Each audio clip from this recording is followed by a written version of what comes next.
नमस्कार, जनसंघ टुडे में आप सभी का हार्दिक स्वागत है। जानिए 25-26 दिसंबर 2021 को अखिल भारतीय जनसंघ का राष्ट्रीय बैठक संपन्न हुआ। 25 दिसंबर को जनसंघ ने अपने नेताओं को पुष्पांजलि अर्पित करते हुए कार्यक्रम का प्रारंभ किया और उसी दिन पंडित मदन मोहन मालवीय जी की जयंती पर भी पुष्पमाला अर्पण करके कार्यक्रम का शुरुआत किया। सबसे पहले मंत्रोच्चारण का शुरुआत किया, उसके बाद तुलसी माता जी का पूजन हुआ और उसके बाद में जनसंघ नेताओं ने अपने वार्षिक कैलेंडर 2022 का शुभारंभ करते हुए अपने परिचय पत्र बुकलेट का शुभारंभ किया और उसी के साथ में 25 दिसंबर और 26 दिसंबर को आपस में एक दूसरे का परिचय किए। लगभग 15 राज्यों से आए हुए लोगों ने अपने अपने विचार प्रस्तुत किए। जनसंघ ने अपने बुकलेट का शुभारंभ किया, अपने कैलेंडर का शुभारंभ किया और माननीय राष्ट्रीय अध्यक्ष डॉक्टर भारत भूषण पांडे जी के नेतृत्व में 2 दिवसीय बैठक संपन्न हुआ। जनसंघ ने आगामी चुनावों के लिए भी अपना मंथना किया। साथ में जनसंघ ने यह निर्णय लिया कि सभी छोटे बड़े चुनाव में जनसंघ अपनी हिस्सेदारी पहल करेगा और राष्ट्रवादी हिंदूवादी विचारधाराओं को प्रगाढ़ करने के लिए जनसंघ सभी चुनाव मैदान में भी उतरेगा। भारतीय जनसंघ सन 1951 में डॉक्टर श्यामा प्रसाद मुखर्जी, पंडित दीनदयाल उपाध्याय, प्रोफेसर बलराज मधोक जी, पंडित मौली चंद्र शर्मा आदि श्रेष्ठ विद्वानों के द्वारा स्थापित किया गया, जिसको कि सनातन धर्म, आर्य समाज और आरएसएस का संरक्षण प्राप्त हुआ। वह भारतीय जनसंघ धीरे धीरे समाज के अंदर फैलने लगा, भारत भर में फैलने लगा और पूरे विश्व भर में उसकी विश्वसनीयता बढ़ने लगी। और उस समय के प्रखर राष्ट्रवादी हिंदूवादी नेता प्रोफेसर बलराज मधोक जी को पूरे विश्व ने ऐसा नेता माना कि स्वतंत्र भारत का पहला राष्ट्रवादी हिंदूवादी नेता हुए।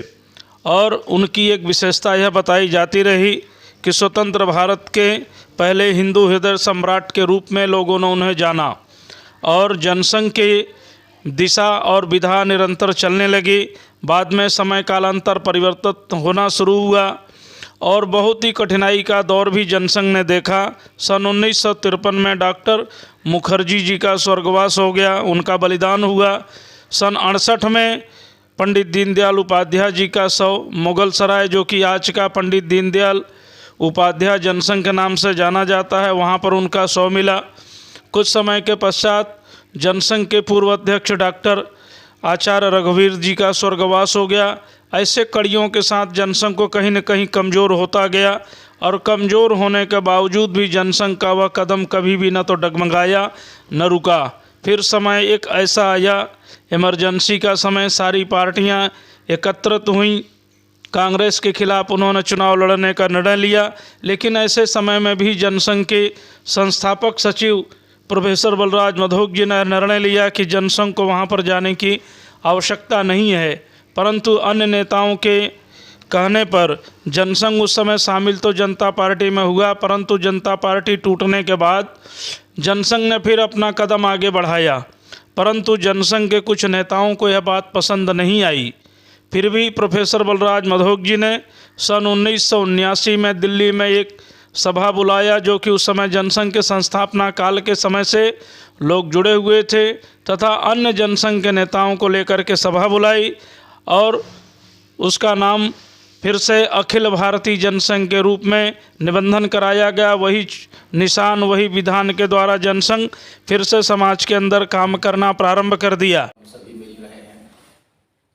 कल विस्तार से राष्ट्रीय अंतर्राष्ट्रीय परिदृश्य में विचारणीय विषयों पर चर्चा की गई थी।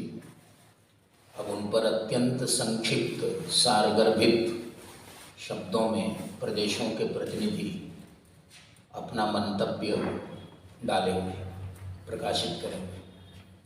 तो सबसे पहले मैं चाहता हूँ, क्योंकि ये जो कार्यक्रम के होस्ट स्टेट हैं तेलंगाना, श्री विभावसु शर्मा जी, कल के जो विषय हमने रखे थे आप लोगों के विचारार्थ, आप सभी लोग सूत्र रूप में उन विषयों पर पार्टी का क्या रुख हो, आप लोग अपना पक्ष रखें और उसके बाद फिर जो सर्वसम्मत से जो भावना बनेगी अपने नीतियों के आलोक में उस पर हम चर्चा करेंगे। श्री वासुदेवाचार्य जी,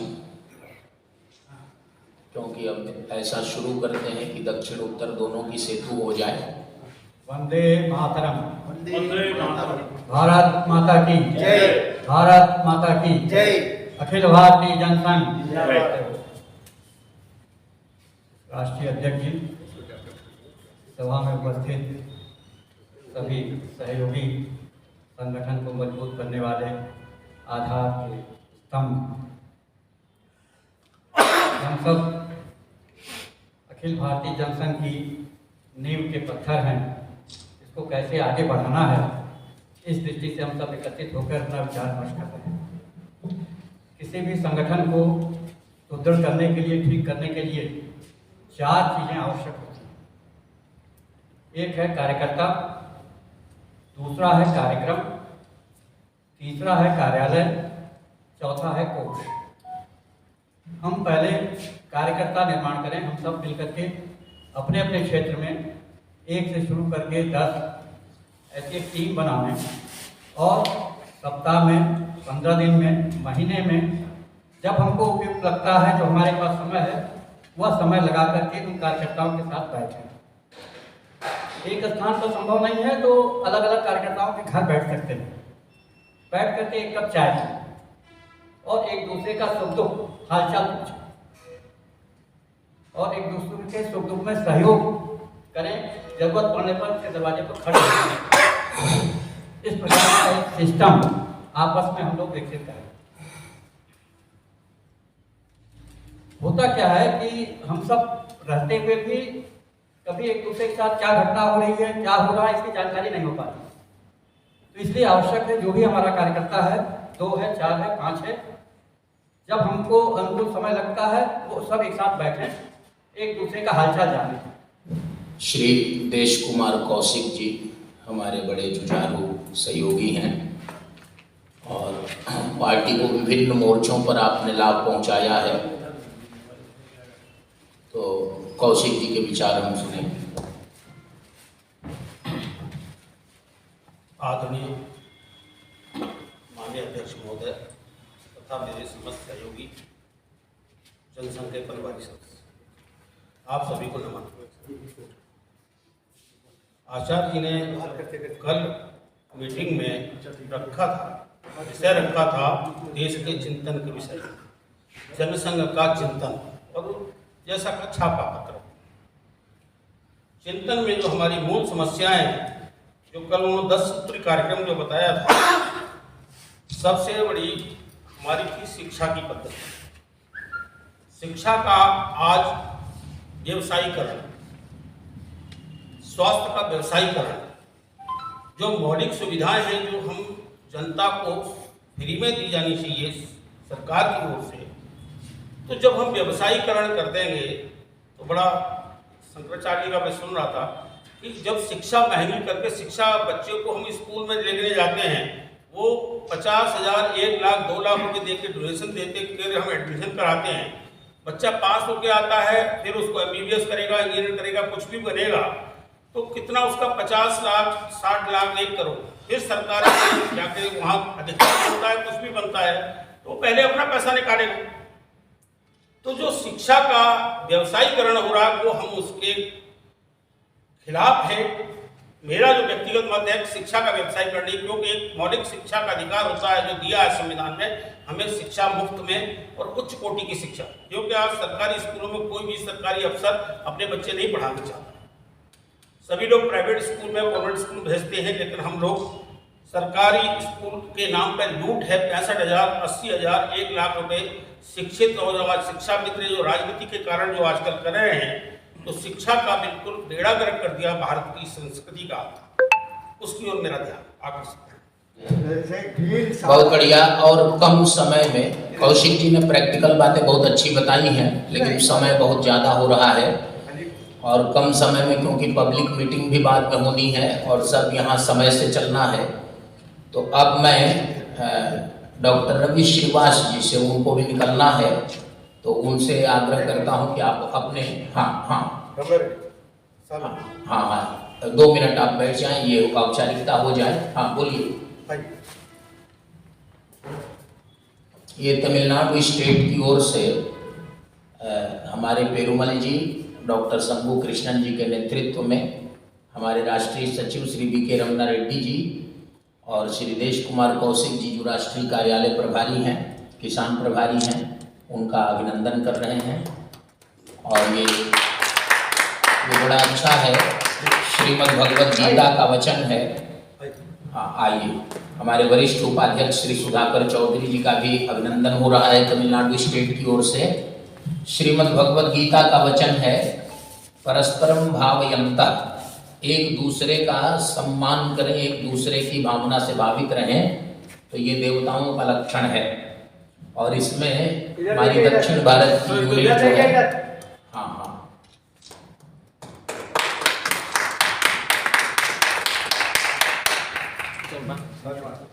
और पूरी पार्टी की ओर से शंभू कृष्णन जी का और तमिलनाडु स्टेट यूनिट का बहुत ज्यादा अभिनंदन है इस आपके सरकार के लिए, आपकी भावना के लिए। आइए एक यूनिट की पूरे लोग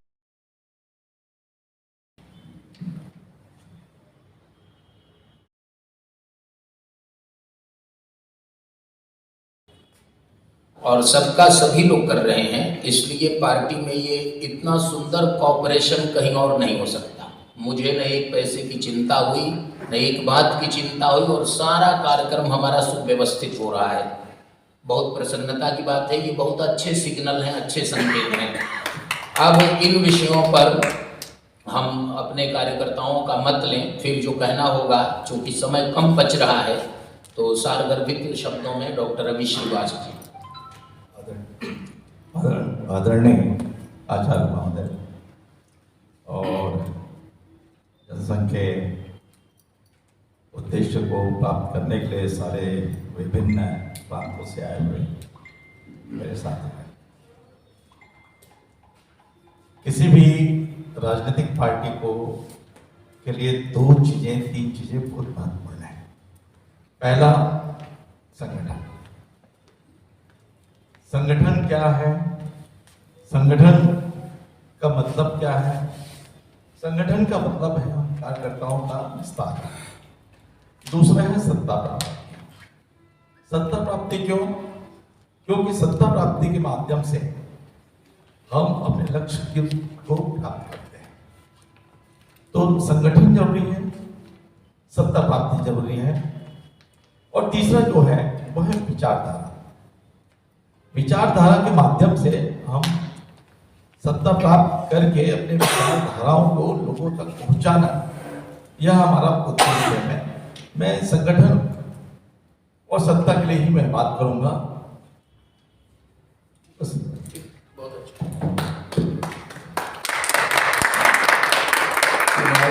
चुनावों का संचालन चुनाव आयोग के निर्देशों के अनुसार होता है, और चुनाव आयोग स्वायत्त शासी ऑटोनोमस बॉडी है, कॉन्स्टिट्यूशनल बॉडी है। प्रधानमंत्री या किसी कार्यपालिका का उसमें कोई दखल नहीं है। दूसरी बात कि पार्टियों में विवाद हो जाता है, विवाद उत्पन्न करके स्वयं श्री वाजपेयी जी ने उस समय इलेक्शन कमीशन ऑफ इंडिया को लिख दिया, ये दीपक चिन्ह फ्रीज कर दिया जाए। अब 2-3 फैक्शन सामने आ गए, दीपक चिन्ह जब्त हो गया। बाद में इस चिन्ह को वापस लेने के लिए हमारी पार्टी के बहुत से लोगों ने, इवन बलराज मधोक जी ने कई बार पत्राचार किए। इलेक्शन कमीशन ने मना कर दिया, और उसमें जो जब्त चिन्ह है उसको हमने फ्री सिंबल में, कि कम से कम आप मुक्त प्रतीक उसको कहते हैं, उसमें इसको डालिए ताकि हम चुन सकें। तो उसने उसमें भी नहीं डाला। बहुत से दलों के चिन्ह फ्रीज हो गए हैं। सन 2000 में आंध्र प्रदेश में ही हैदराबाद में हमारे लोगों ने, 2002-3 की बात है, यहाँ के लोकल म्युनिसिपल कॉरपोरेशन के चुनावों में दीपम चिन्ह ले लिया था स्टेट लेवल पर। वही कहीं दीपक कहते हैं, कहीं दीपम, यहाँ दीपम ले लिया था। लेकिन यहाँ भी हम इतनी संख्या या इतने वोट नहीं ला सके, कि हमारा वो चिन्ह लोकल स्तर पर भी मान्य रह सके। चुनाव में अपना सिंबल रिजर्व कराने के लिए हमको स्टेट पार्टी कम से कम एक राज्य में मान्यता प्राप्त पार्टी बननी पड़ेगी। और हमने पहले से, कल शायद हमने अपनी किसी बैठक में इसका उल्लेख किया था कि हम राष्ट्रीय मान्यता प्राप्त दल के रूप में कैसे उभरेंगे। उसकी 3-4 जो शर्तें हैं, आप शायद नहीं थे उस समय, 3-4 शर्तों का हमने विश्लेषण किया था। यदि छत्तीसगढ़ में 5 सीटें हम जीत जाते हैं तो हम छत्तीसगढ़ स्टेट की मान्यता प्राप्त पार्टी हो जाएंगे। 1999-98 में चुनाव आयोग ने हम लोगों से कहा था कि आप पूरे देश में एक विधायक जीत कर आइए। उस समय की बात मैं बता रहा हूँ। आपको एक चिन्ह हम अलॉट कर देंगे, रिजर्व नहीं रह पाएगा लेकिन एक चिन्ह अलॉट हो जाएगा।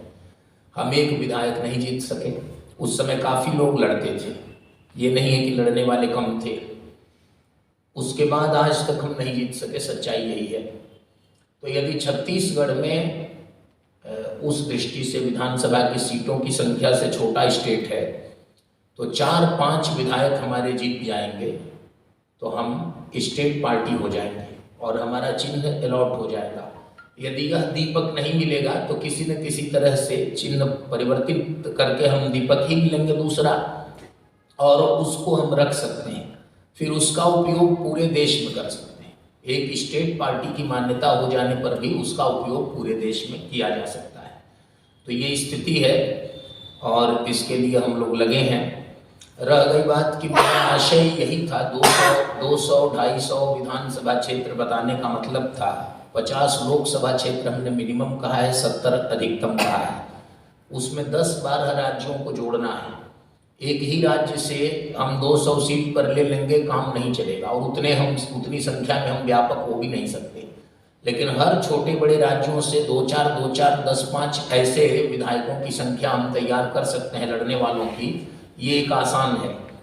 और कई राज्यों में हमारा काम बढ़ेगा, वोट परसेंटेज बढ़ेगा, तो उसके अनुसार हमारी पार्टी मान्यता प्राप्त हो जाएगी। एक ये भी बात है। तीसरी बात सबसे महत्वपूर्ण है कि कम से कम जितने राज्यों में हमारा फैलाव है उन राज्यों में हमारा अभियान उसी के कारण जमीन पर चलने लगेगा।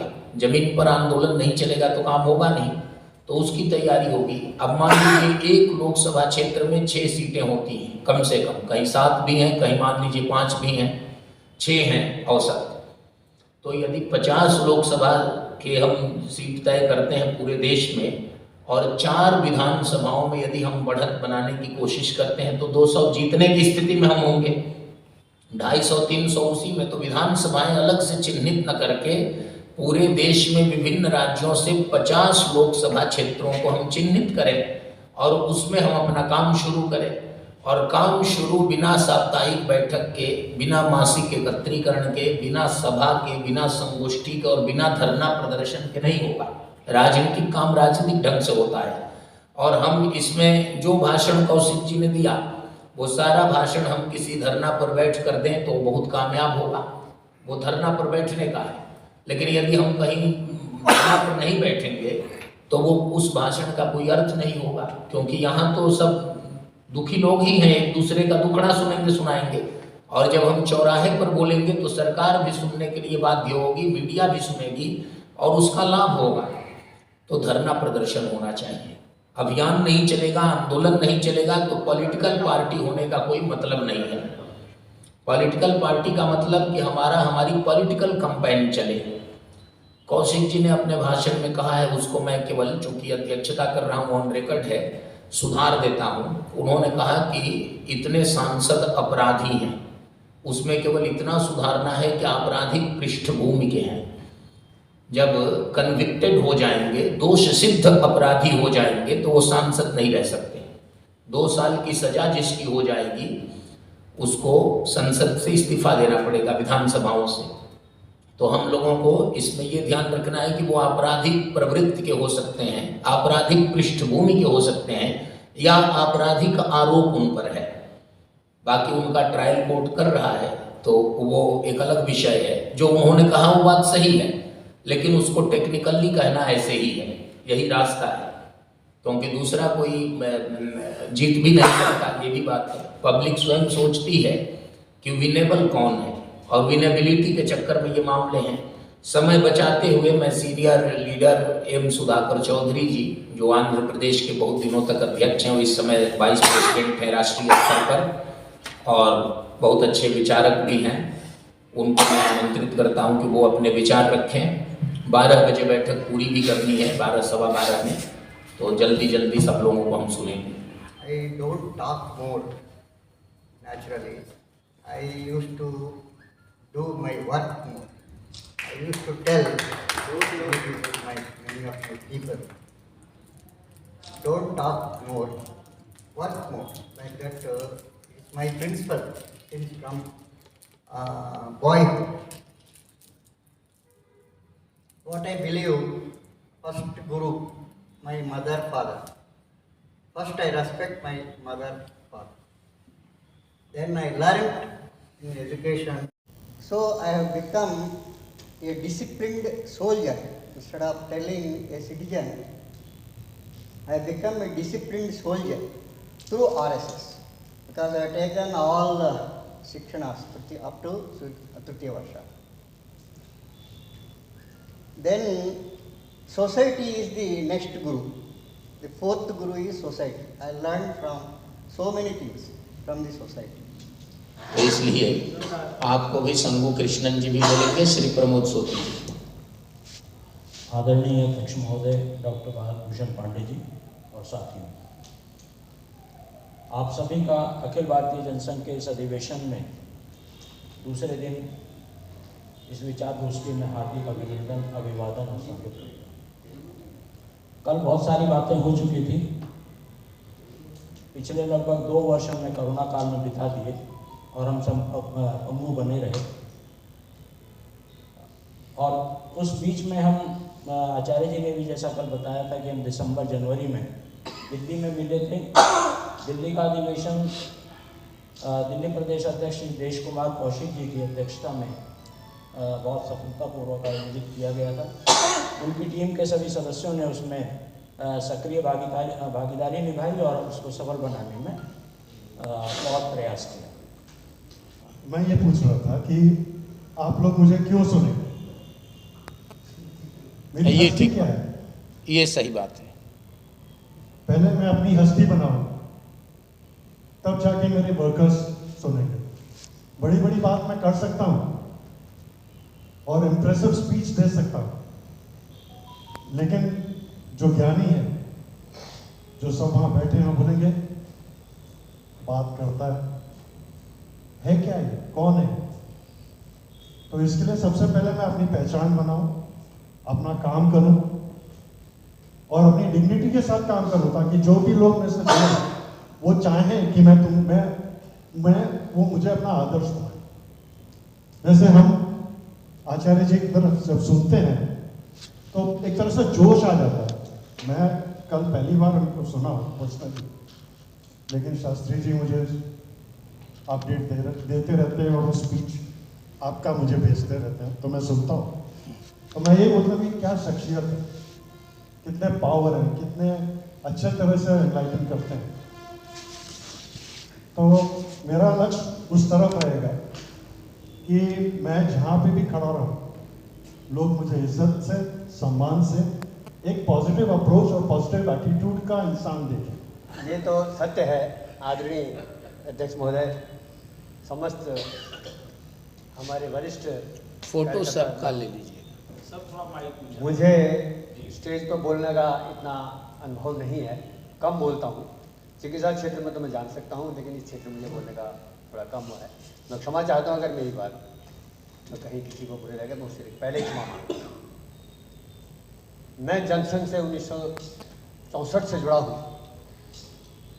लंबा अनुभव रहा है जनसंघ में, काफ़ी समय मैं रहा। उसके बाद अपने सेवा में आने के बाद मैं थोड़ा पीछे रहा, लेकिन बैकडोर से काम करता रहा। परंतु कुछ समय से बाद मन में खटास आई तो पीछे आ गया था। लेकिन पीछे मुझे हमारे कौशिक जी और पांडे जी का संबोधन, इनकी जो बातें मुझे मिली तो मुझे प्रयास किया कि फिर से अपने जनसंघ में वापस अपने कीटाणु में वापस आ जाऊं। तो मैं आ गया हूं इनके प्रेरणा से। तो मैं यहाँ से 2-4 बात ही कहूँगा, ज़्यादा नहीं कहता। सबसे पहले तो हमें यहाँ और विषयों को छोड़कर कार्यकर्ताओं को बढ़ाना है। केवल एक विषय होना चाहिए हमारा कि कार्यकर्ता। हम डिमांड तो किसी से तब करेंगे ना जब हमारे पास कुछ होगा। जब हमारे पास कुछ है ही, डिमांड किससे करोगे? आप करते रहो डिमांड। लेकिन हमें अपनी ताकत बढ़ानी है तो हमें अपने कार्यकर्ता बढ़ाने पड़ेंगे। और हम यहाँ सभी नेता हैं, कोई छोटा नहीं है, कोई बड़ा नहीं है, हम कार्यकर्ता हैं। अगर ये बात मान के चलेंगे तो मैं समझता हूँ कामयाबी मिलेगी। राष्ट्रीय अध्यक्ष आचार्य जी, जनरल सेक्रेटरी गुलगर जी और सुधाकर चौधरी जी, रमना रेड्डी जी और शर्मा जी और वासुदेव आचार्य जी, और किसी को भूल जाएगा तो थोड़ा उसको भी याद दिलाता हूँ। सबको मेरा प्रणाम करता हूँ। अभी सब लोग सब कुछ बोल दिया, अभी के बोलने के लिए बाकी भी नहीं है।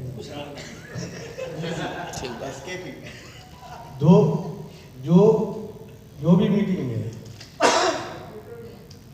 पहले जो बात करता है वो तो बच्चा है, कैसे भी सुनना पड़ेगा, सुनते रहेगा, कहीं जाए भी नहीं सकेगा। लेकिन आगे आगे सुन के लास्ट में आने वाला जो बहुत तकलीफ पड़ जाए। ठीक बात है, ये मजाक की बात नहीं, सही बात है। तो असली बात की जो उसका बहुत जिम्मेदारी है। क्योंकि